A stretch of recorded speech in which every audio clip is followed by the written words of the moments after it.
Hello, Randy Rain here. Do you remember Stompers? Well, I was thinking about them a while back when I was looking for something new to refurbish. It seems like a lot of people remember Stompers, and they have no problem selling on eBay. They're pretty simple toys, so I really couldn't find anything I would be useful for. That's when I got to thinking, well, maybe I can make my own Stomper. But then I thought, well, you know what? Someone might have already done that. So I checked it out. And there is somebody that did it. But they made a double-sized one. So it's twice the size of a normal Stomper. So I thought if someone can make one that's double the size, I can make one half the size. So that's what I set out to do. So I downloaded all the files from the person who made one that's double the size. And I modified them and printed them out myself. There's a little tiny motor with a little 8-tooth gear that fits on there. And that turns 20-tooth, I think it is, not really sure. But connected to that is 2 worm drives. And those are going to be connected to 12-tooth gears that are on the axles. And I worked and I worked and I worked to get this little tiny thing together because I was trying to make half the size of a Stomper. But it just wasn't happening. So I had no choice but to make it a little bit bigger. So I did. I made it a little bit bigger and I got it working. But then I thought, I'm no longer at half. I'm a little over half now. So at this point, I might as well just go a little bit more and I can add an extra battery in there. So really and truly, it's not half the size of a Stomper. It's more like, 11/16 strong, maybe.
To make the tires, I'm using Vitaflex 60. I've tinted it to make it darker, and you tint this stuff. This is the catalyst part, and this stuff messes me up.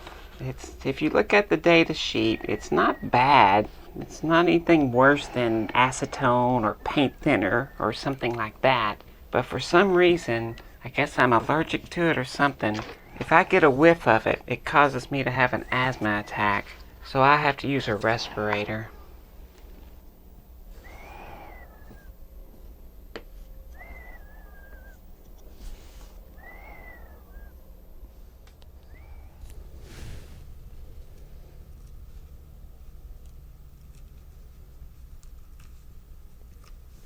I knew from the very beginning of starting this project that this little body that goes onto this thing, I wasn't going to be able to print it out with my filament printer, and I would need some high quality printing. And that's where the sponsor of this video comes in, PCBWay.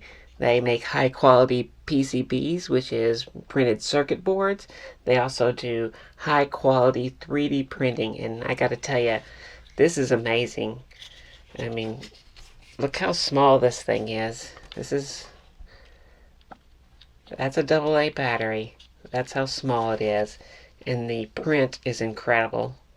And they were worried about it. They said they didn't know if it would come out perfect and that it might be distorted, but not even close. It's absolutely perfect. There's no distortion whatsoever. They were worried about it being so thin and so small, but it's perfect. I mean, I can't find anything wrong with it. So if you need high quality prints, even something small that can fit on the end of your finger here, then go check out PCBWay. I also use them for my printed circuit boards that I make, and I can tell you that there's no company that will sponsor my videos that I don't actually use. They also have CNC and machining stuff they can do, so go check them out at PCBWay.com.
I'm not sure if this will help or hinder,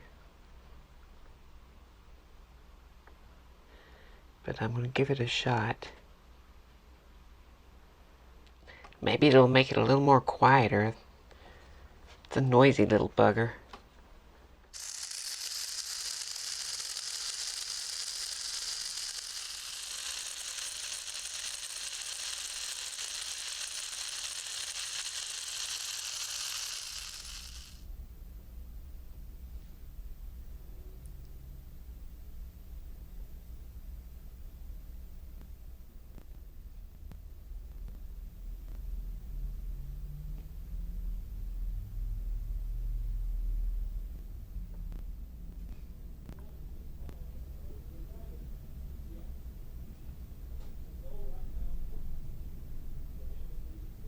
I think I should go ahead and paint this,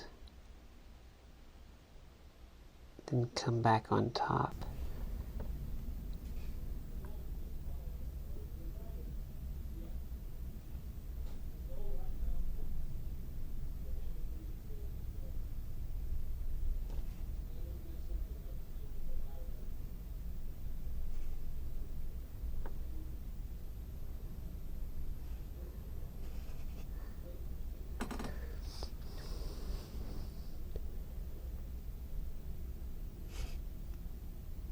I found these little charging circuits, little USB charging circuits on AliExpress.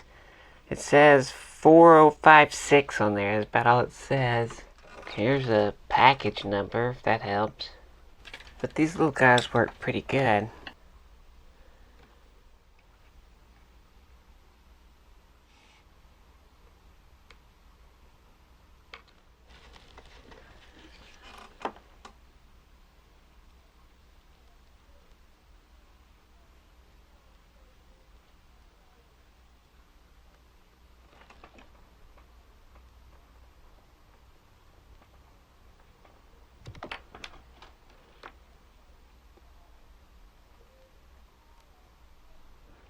Alright, so this is going to plug in. Probably be best that way. That. Negatives on top.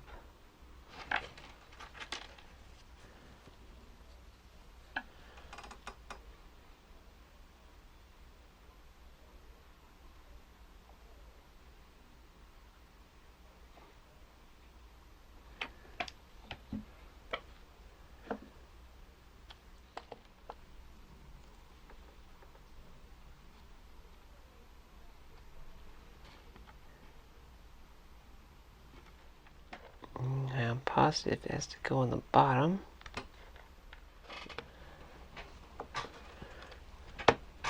There you go. Move in a little bit farther. I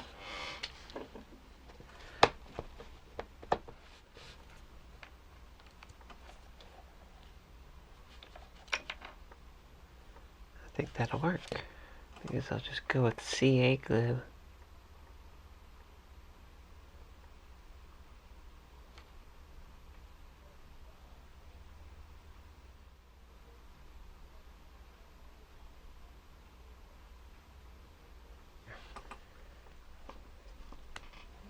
So you have a little 3D printed piece here that this can go into.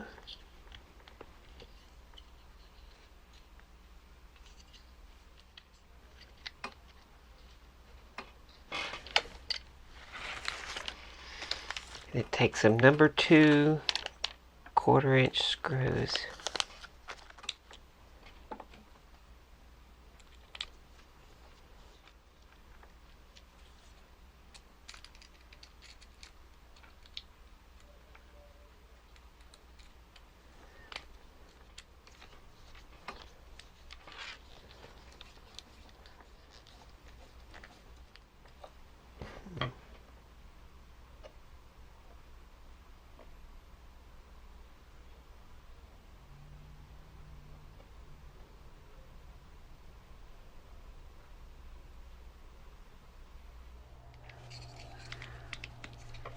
So the top goes on just like any other stomper.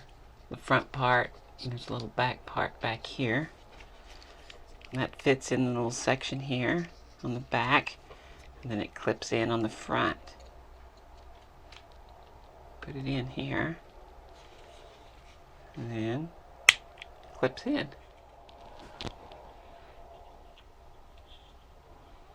So that was a lot more work than I thought it would be, and it's really not half the size of a stomper. It's more like 11/16, maybe even 5/8, but under 3/4, that's for sure.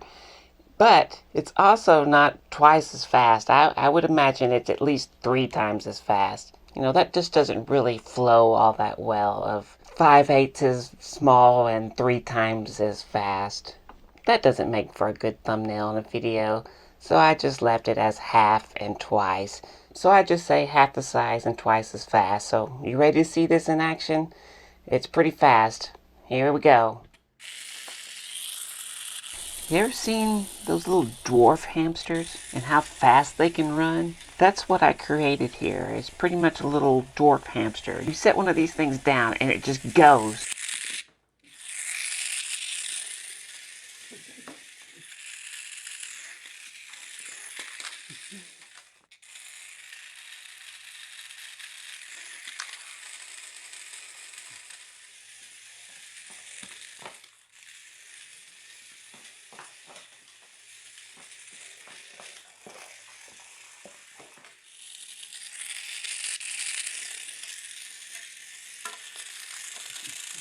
So I would hope at least one of you out there is saying, well, I would like one of those. Well, I made two of them. So one of them is available on my website. So check the link down below. Hey, and let me know if you do want one. I can always make some more. Anyway, if you like this video, I sure would appreciate a thumbs up. If you want to see more stuff like this, of course, hit that subscribe button. I would like to thank these people right here. These are the patrons. These are the people who brought you the, 5/8, 11/16 stomper at 3 times as fast. So I thank them, and I thank them oh so very much because I couldn't have done any of this stuff without them. They make this happen. So if you would like to be one of those people that helps out and makes things happen like this, well, check the link below. Anyway, if you want one of these stompers, if you want one, well, let me know. Maybe I'll make some more, but check the link below. That's it, the little mini stomper. When charging your stomper, plug it in here. That goes on the bottom so that you can't plug it in the wrong way. Then this goes for the USB.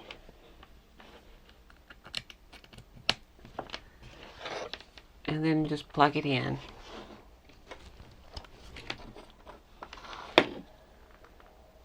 The red LED means it's charging. When a blue LED appears, it's completely charged. There, it is charged.